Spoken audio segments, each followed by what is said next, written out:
আজকে একটি নতুন বিষয় নিয়ে আপনাদের সাথে আলোচনা করতে এসেছি। নমস্কার বন্ধুরা, আপনারা সবাই কেমন আছেন? আমি সুশান্ত। আমি আপনাদের যে বিষয়টা নিয়ে আপনাদের ভাবাতে এসেছি সেটা হচ্ছে আপনাদের জীবনে আপনারা গোল সিলেক্ট করুন।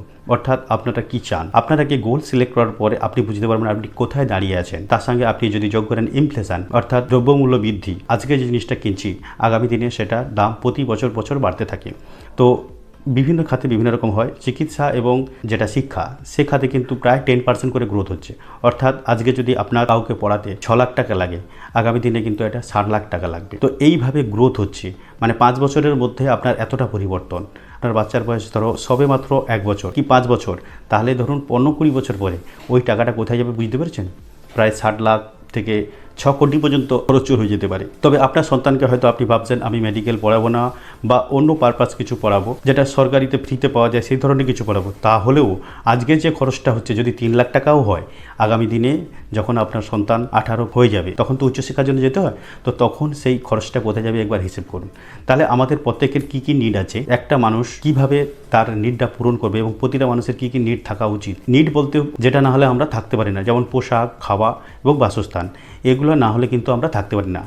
রিচার্জ বা বাইক, এই সব জিনিস যদি আপনার নাও থাকে আপনার তাও চলে যাবে, কিন্তু আপনার চিকিৎসা, পোশাক, বাসস্থান এবং খাওয়া দাওয়া, এই যে নিড, এটা যদি না থাকে তাহলে কিন্তু আপনার ভীষণ প্রবলেম হবে আগামী দিনে।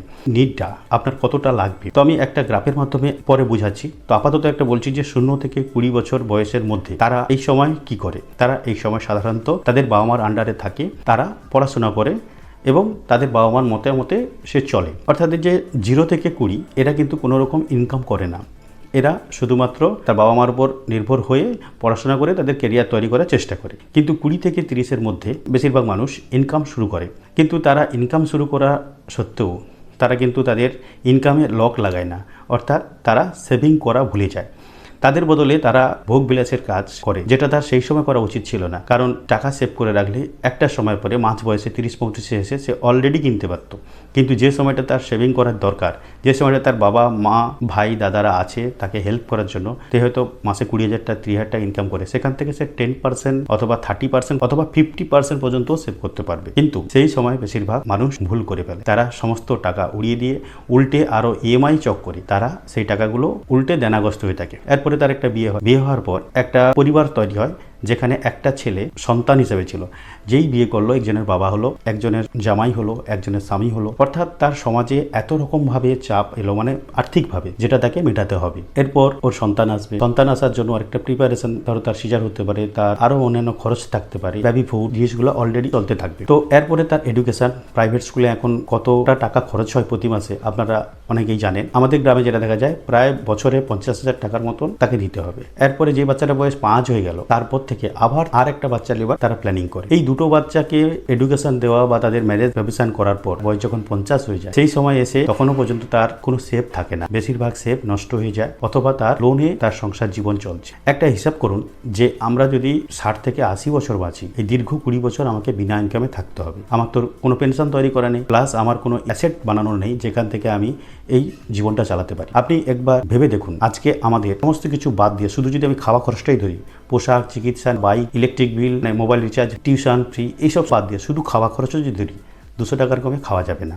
একজন মানুষের 200 টাকা মানে মাসে প্রায় 6,000 টাকা, তার বছরে প্রায় 72,000 টাকা, তাহলে 20 বছরে হচ্ছে প্রায় 15 লাখ টাকার মতন। আজকের যদি এই হিসাবটা এটা হয়, ধরুন আপনার বয়স 30, তাহলে 30 বছর পরে এই টাকাটা কোন জায়গায় যাবে ভেবে দেখেছেন একবার? এই টাকাটা 30 বছর পরে 3 গুণ হবে, অর্থাৎ 45 লাখ টাকা লাগবে শুধু আপনার খাওয়ার জন্য। আর যদি আপনার বয়স আরও কম হয় তা আরও বেশি লাগবে। তাহলে এই 45 লাখ টাকা আপনার একার জন্য, প্লাস আপনার ওয়াইফের জন্য আরও 45 লাখ টাকা, তাহলে এই 90 লাখ টাকা আপনার কোথায়? যদি না থাকে তাহলে এই টাকাটা আপনি কোথা থেকে আনবেন খাওয়ার জন্য? তাহলে আপনার কাছে দুটো রাস্তা খোলা থাকতে পারে। একটা হচ্ছে আপনি নির্ভর থাকবেন আপনার জামাই অথবা ছেলের উপর, অথবা আপনি সারা জীবন কাজ করতে পারেন। তাহলে আজ থেকে যদি না প্ল্যান করেন, তাহলে একটা লোকের মোটামুটি কীরকম খরচ হবে, একটা কিশোরের কথা ভাবি, তাহলে তার প্রথমত তার বিয়েটা যদিও মা বাবা ভেবে রেখেছে, তার সন্তান হবে, তার সন্তানের এডুকেশন এবং বিয়ে, আপনি একটা আনুমানিক হিসেব করুন।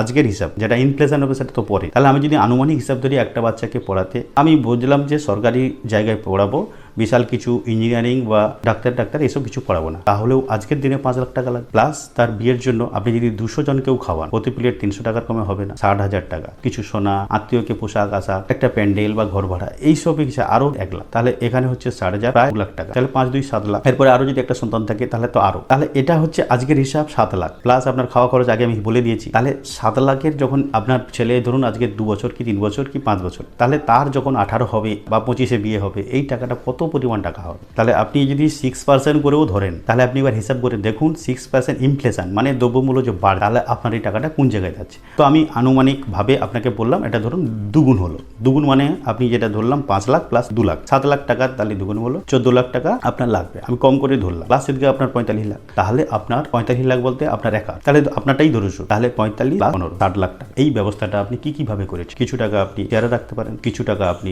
জমি কিনতে পারেন, কিছু টাকা আপনি ইন্স্যুরেন্স করতে পারেন। সমস্ত ভাবে আপনি এটা করুন। যদি আপনি কিছু করে রেখেছেন আগে খাতায় লিখুন, তাহলে সেটা মাইনাস করে বাদ বাকি টাকাটা শেয়ারে, মিউচুয়াল ফান্ড, এসআইপি, কিছু টাকা আপনি এলআইসিতে রাখেন, যেটা পেনশন প্ল্যান পাওয়া যায়। যতদিন আপনি বাঁচবেন টাকা পাবেন, পেনশন পেতে থাকবেন, এবং যেদিন চলে যাবেন একটা বড় অ্যামাউন্ট আপনার পরিবারের জন্য রেখে যাবেন। বা আপনি যদি চান আপনি কোনো সময় টাকা নিয়ে নেবেন, সেটাও আছে। আমার এই চ্যানেলে ভিডিও আছে, আপনারা সেই ভিডিওটা দেখুন, বুঝতে পারবেন। তো আমরা এখন কোথায় দাঁড়িয়ে আছি সেটা একবার ভাবার সময় এসেছে। আমি আপনাদের কাছে অনুরোধ করছি, যারা ইয়ং বন্ধুরা দেখছেন ভিডিও, আপনার বন্ধুকে এই ভিডিওটা শেয়ার করুন যাতে সে ঠিক থাকে।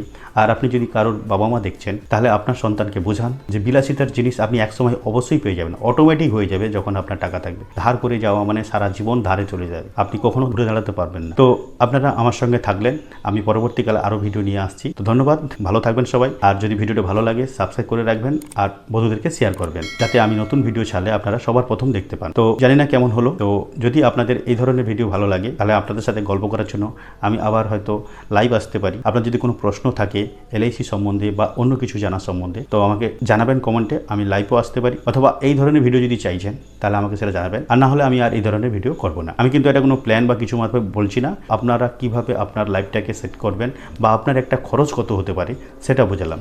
একটা কথা বলে দেখ, হিউম্যান লাইফ অর্থাৎ আপনার কি ভ্যালু সেটা কীভাবে বার করতে হয়। আমরা যেটা ইন্স্যুরেন্সে পড়াশোনা করেছি জানি যে একটা মানুষের যা ইনকাম হবে তার 200 গুণ। অর্থাৎ আপনি মাসে ধরুন 30,000 টাকা ইনকাম করেন, তাহলে আপনার লাইফ ভ্যালু হচ্ছে 60 লাখ টাকা। অর্থাৎ আপনার ইনকামকে যদি প্রোটেকশন করতে হয় সেটা হচ্ছে 60 লাখ টাকা আপনাকে রাখতে হবে। অর্থাৎ কিনা কালকে যদি আপনি না থাকেন, তাহলে এই 60 লাখ টাকা পরিবারের লস হবে।